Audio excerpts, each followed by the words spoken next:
মধ্যপ্রাচ্যের যুদ্ধের জেরে ভারতে তীব্র হচ্ছে গ্যাস সংকট। দেশটির মহারাষ্ট্রের পুনের শ্মশানগুলোতে এলপিজি ভিত্তিক চুল্লিতে শবদাহ বন্ধ করতে বাধ্য হয়েছে কর্তৃপক্ষ। কোথাও কোথাও বাণিজ্যিক ব্যবহারে এলপিজি সরবরাহ বন্ধ করে দেয়ায় বিপাকে পড়েছে ব্যবসায়ীরা।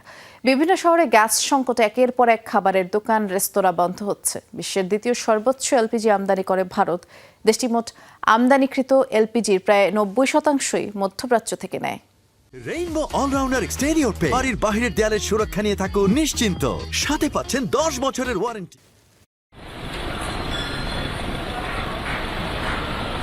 ধর্মীয় রীতির কারণে ভারতে মরদেহ সৎকারের সবচেয়ে প্রচলিত পদ্ধতি দাহ।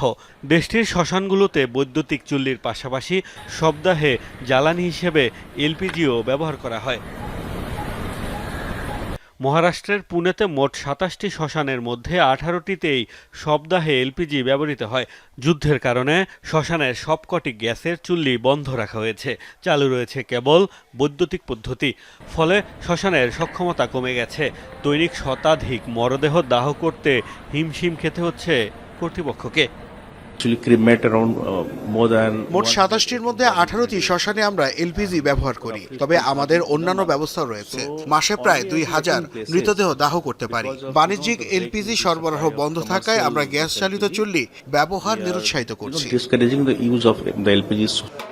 অনেক শহরেই বাণিজ্যিক ব্যবহারে এলপিজি সরবরাহ বন্ধের জেরে বিপাকে পড়েছেন ভারতের রেস্তোরাঁ ব্যবসায়ীরাও।